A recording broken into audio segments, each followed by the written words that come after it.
What's going on, guys? My name is Lieben, and today I'm going to be doing my first oil change on the 2009 Mazda 6. So I went ahead and searched online, and it recommends using 0W20. I went to the store and they actually didn't have any, so what I went ahead and did is I just got some 5W20. That was the closest one that I could find. I honestly don't think that that's going to make that big of a difference, it being 5W instead of 0W. And if I feel like for whatever reason it isn't driving the way it should, then I'll just go ahead and do another oil change. But yeah, just for you guys to keep in mind, it does say to use 0W20. And it also says, if you can, of course, they always say use the manufacturer's oil. This one actually said, if not, go ahead and use Castrol. So that is the brand I'm going to go ahead and use. I honestly normally use Valvoline, but you know, just because it said to go ahead and use Castrol, I decided to go ahead and give it a shot. And I also went ahead and got a Fram oil filter. Now, I actually would have done this oil change a couple days ago, except I actually grabbed the wrong oil filter. I also read online that actually in between 2009, the oil filters were actually changed. So the one I got was actually an oil filter that's actually encased in a metal housing, and actually the one that I needed is just the actual oil filter, because how the oil filter is set up in this car, once I go underneath the car I'll go ahead and show you guys. But just keep in mind that depending on which car you have, the oil filter will change. So now that I've gone ahead and show you guys which oil filter I got and which oil, you guys can also see that the car has already been jacked up. So now I'm gonna go ahead and go underneath the car and actually unscrew the bolt holding in the oil, so I can go ahead and let all the old oil drain out. Oh yeah, and another reason why I did end up going with the 5W20 was because I actually went ahead and looked in the AMSOIL website, and if we can see right here, they actually say to go ahead and use 5W20. So like I said, I would recommend doing what the OE specifications are, which is 0W20, but 5W20, honestly, if that's all you have, I don't think that would be that big of an issue. And if we look right here too, the Mazda website said 5.3 quarts. This one right here says 5.5. I'm basically going to go ahead and put around 5.3, and if I see that it needs any more, then I'll go ahead and put a little bit more. And it also says right here for the oil drain plug, use 17 to 22 foot-pounds of torque. So you don't want to go ahead and over tighten the bolt either, because you might end up stripping it. Alright, so here I am underneath my car, and here is the oil pan I'm going to use. I always recommend using as wide as an oil pan you can, so you can go ahead and avoid spilling oil. But if we look under here, here is how the underneath of my car looks. I saw online that some of your guys' cars may look different because they might have more plastic trim actually covering the rest of this. This car did not bring it. It has some underneath trim like right here, but it doesn't have the rest of it protecting it down there. So just be aware that this might have like a black trim also covering it. But as I was saying earlier, here is the filter, and that's why you can't use one of the other filters that I got first. That's actually the whole encased filter. That is because this right here is the cover. This is the drain plug that you first use to drain the oil filter, and then this right here you take off so you can actually take off the paper filter.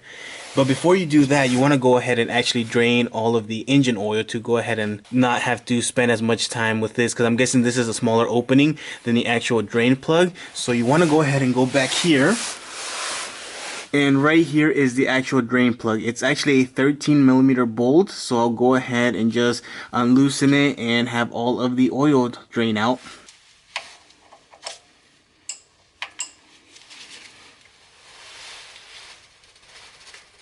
So whoever did the oil change on this car last really tightened the drain bolt. So I'm going to go ahead and use a kind of small breaker bar to go ahead and break it loose first. And then I'll go ahead and use the actual ratchet to finish loosening it up.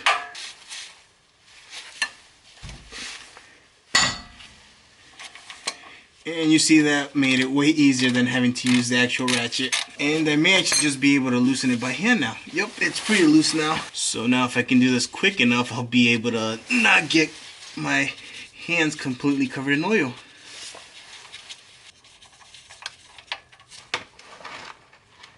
And And there we have it. Not bad. It didn't seem like I made a mess. Doesn't always happen. And now we just wait for all the oil to drain out of the engine. Alright, so it's been about 15 minutes since it started draining, and as you guys can see, it's dripping still, but it's really slow, so I think most of the oil should be out already. So I'm going to go ahead and put the drain bolt back on.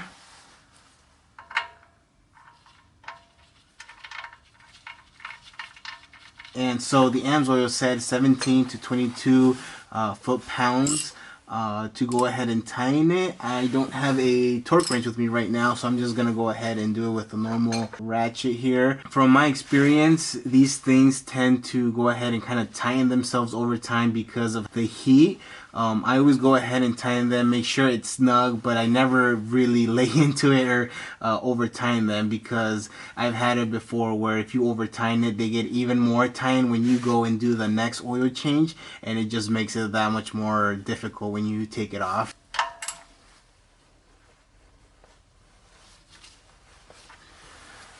Alright, and it's pretty snug on there, so now we basically don't have to do anything else with the drain plug besides actually go ahead and clean some of the oil that stays leaking like that. Just go ahead and use a rag or paper towel to go ahead and clean it off.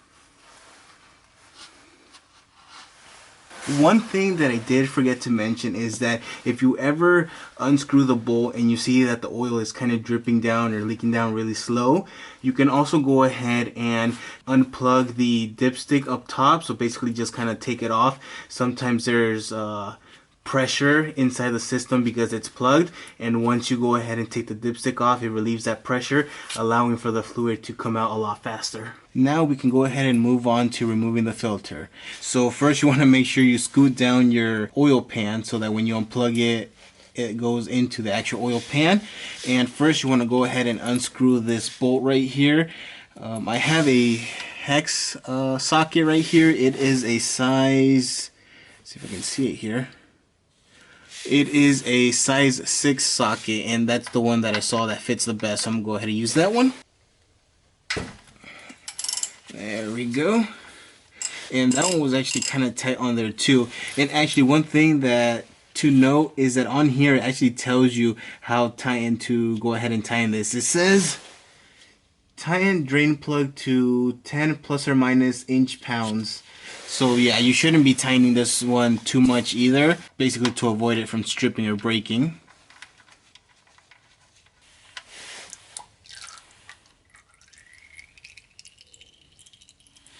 And now we'll just wait a couple of minutes for that oil to go ahead and drain all the way out too. Alright guys, so for some reason as I was filming the last clip, it said that the file was interrupted, but basically all I did was I went ahead and used an oil filter removal tool to go ahead and take off the plastic housing. Now I know Mazda makes an actual tool specifically for that housing, but I wasn't about to go out right now just to go get that tool. So what I did was I just used a normal oil filter removal tool, and I actually placed a cloth over it so that when this clamped down, it wasn't going to be damaging the sidewalls, and I was able to remove it like that. Here is the old oil filter, and there is the new Fram one. So from what I can tell, it's pretty much identical, except for the top part right here. This seems to actually still be plastic, the same kind of material from this housing, where on the Fram, this is metal and that is like a cloth material. I'm guessing that's kind of like the seal that it does around the filter so that it doesn't leak off to the sides. But now that I've compared them, it's time to go ahead and put the new one into the engine.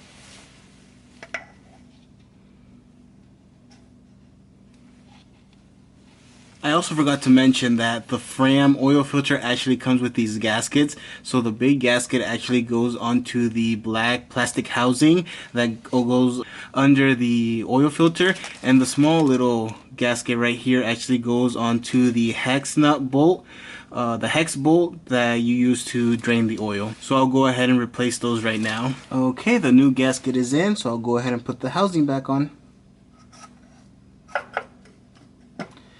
Just go ahead and screw that back on.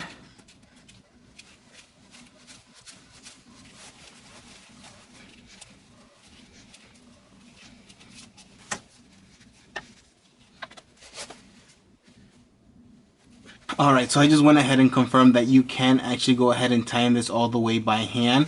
I went ahead and used the filter tool here to give it one last turn to see if it will turn. But no, there's actually a definite point where this gets as tight as it can, and I actually felt it when I was tightening with my hand. So this probably you would only need it to unscrew it when it's really tight on there, but to tighten it back on, I would recommend just going ahead and using a rag. And if you're able to, because it is pretty stiff, if you're able to go ahead and turn it with your hand. If you're not, then yeah, go ahead and use the tool, but just be careful not to use too much pressure and either damage the threads because it's all plastic, or actually damage the housing out here, because then you would probably have to buy a new one. So now I'm just gonna unscrew this bolt here again so I can go ahead and replace the gasket. Now, I'm not sure if these gaskets are supposed to be replaced every time you change the filter. I'm assuming so because they come with the oil filter, and if it wasn't the case, then I'm assuming they would probably sell it individually. Alright, and now that the little seal has been replaced on the bolt as well, I'll go ahead and give it the final tight down. And like I said earlier, 10 inch-pound of torque is not a lot, so if you use a just regular wrench, just be careful on how much force you actually use on it. That seems to be good right there, so I'm not going to go ahead and tighten it any further. And now, so basically we're done down here, so we can go ahead and move everything up, and now it's just going to be go ahead and put some oil in the engine and then just inspect to make sure there's no leaks down here. And pretty much the only way there would be a leak down here would be if I haven't tightened anything down, or if the seals I just put on failed and would cause the leak, which I really don't see that happening, so we should be good down here. Okay, and up here it's actually pretty simple. You just want to go ahead and remove the oil filling cap, and now that I just saw it, I just realized that up here it actually says 5W20. So even on the car it says that you should use 5W20. So scratch what I said earlier, you should go ahead and use what the car says right there. If I would have paid attention any sooner, I would have seen that that's what it says, which is a good accident because I have the one that I need. So go ahead and remove it here. And I would recommend using a filter so you don't have any spills. Just go ahead and put it on there, and now we will go ahead and pour some oil inside the engine. And because it says it's 5.3 quarts, I know I don't have to worry when I pour in the 5 quarts, which comes in the big jug.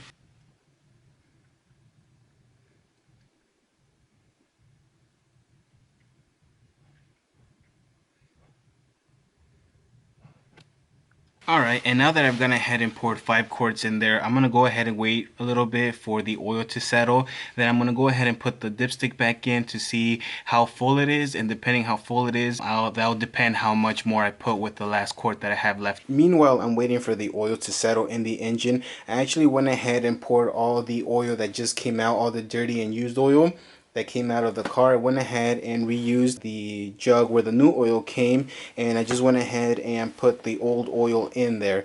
Now, I know most auto parts recycle the oil. For example, the closest one that I normally go to is an O'Reilly's that's next to me. I'm pretty sure AutoZone and Advance does it. I'm pretty sure Pep Boy should probably do it too. So just go ahead and take it to one of them, and they'll go ahead and recycle it for you. But yeah, now just go ahead and check the dipstick. Alright guys, so you guys might not be able to tell this right now, but I went ahead and checked the oil on the dipstick, and it seems that the oil is actually right on the fill line, on the high line. So I'm just gonna go ahead and leave like that for a while. I'll go ahead and check the car here in a couple more minutes after I've given it some more time and before I turn it on, just to double check, just to be sure that the oil is in the correct level that it needs to be. But yeah, that's pretty simple. I mean, if you guys see that it needs more oil, just go ahead and kind of estimate how much more oil it needs, and you go ahead and put some more in the engine. But yeah guys, this was just a short video on how to go ahead and do an oil change on this car. If you guys liked it or found it informative, please go ahead and like, comment, and subscribe, and I will see you guys in the next one.